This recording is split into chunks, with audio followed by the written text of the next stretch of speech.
right, what's day one highlights? Day one highlights. I mean, the first dive right by the dive shop was amazing, but that salt pier was sick. Yeah, what do you got? I like the two turtles swimming together. We didn't have our cameras on the first dive because we wanted to focus on proper checkout, but I really enjoyed the visibility of the first dive, the ambient light, and then the second dive was straight up adventure. Riding to Jive City and around the island was probably the highlight.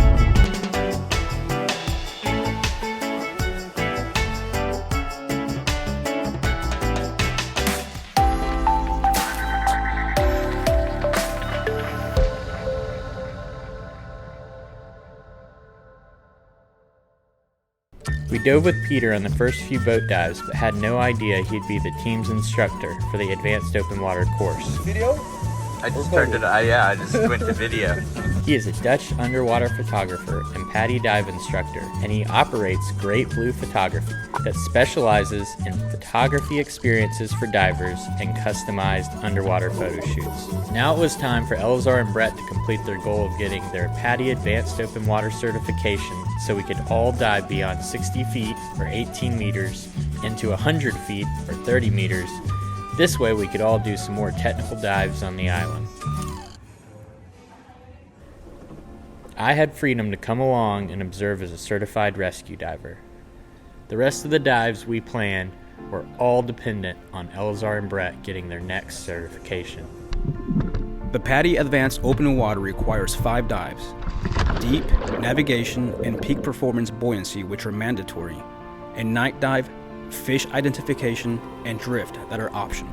After reviewing the skills for the day, we would embark on attaining several of the required skills to complete our coursework. Our eyes were set on getting certified over the course of 3 days, and then using the additional skills to bolster our confidence for self-guided shore dives. The deep dive specialty was such a monumental moment, and we continue to look for signs of narcosis, which feels something like being drunk underwater. I did not have any symptoms, but more than anything, I noticed there was an absence of color at depth. The best part of getting certified in Bonaire is when you do your skills training, you're right on the reef, and you never know what you will see.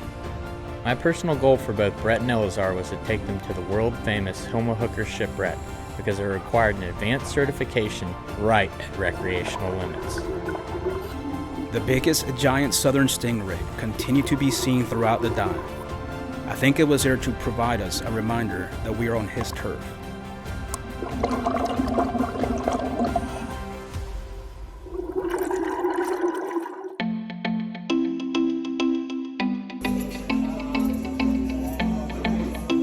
Where we at? La Cantina Cerveceria. Also at the same place.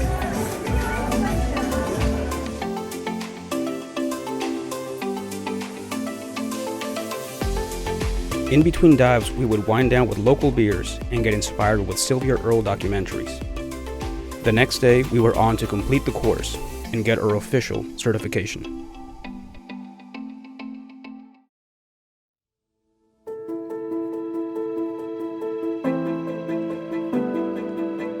The day had finally come for the guys to experience Bonaire's famous Homo Hooker shipwreck. She is a 236-foot Dutch freighter that is fully intact, resting on a sandy bottom at 100 feet or 30 meters. The wreck is very approachable by shore or boat and is laying over on her starboard side, exposing the hull and the top deck for exploration. The story goes that the boat was having rudder trouble when passing Bonaire, and she was towed to Bonaire's harbor, where authorities realized she was sailing without proper paperwork. She was searched, where the authorities found 25,000 pounds of marijuana stashed behind the bulkhead. The ship was impounded and became difficult to maintain, and the Bonaire Tourism Authority approved a spot for her to be sank safely. She was sank on September 12, 1984, near Angel City dive site.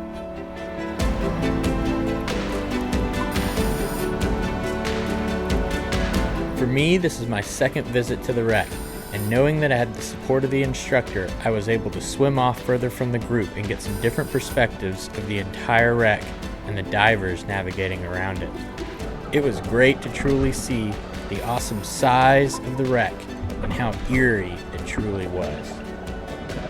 We managed to swim through a few areas of the wreck's upper deck and windows. It was pretty dark down there, but our camera lights enhanced the experience. I have always loved exploration and adventure, and for some reason shipwrecks have always fascinated me. I had been patiently waiting to dive on the wreck for several days. I knew I needed all my training up to this point to complete this dive, but I also wanted to take it in and enjoy it.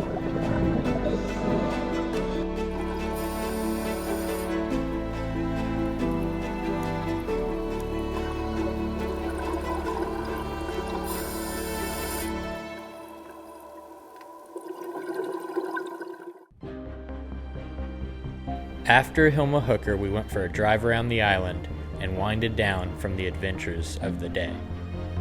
We wanted to check out the northern coastline where the island was much more barren and had turbulent waters. We stumbled upon a historical sign and barred off viewing area. We could not believe our luck. As we drove through the wilderness and cacti-lined roads, we could see a distinct rock shelter emerge. What? We were in disbelief, and Brett, who is a mural artist back home, had a deeper connection to seeing the writing on the wall. Oh, wow. We just stumbled on some cave art. The Star Watchers Cave. We parked and decided to have a closer look where we found cave paintings nearly 1,000 years old.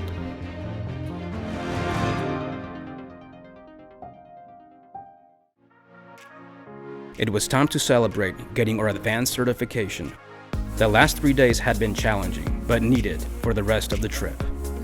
I was excited for the guys to reach this part of the journey. Now we could continue our exploration of Bonaire, but now we would be completely on our own.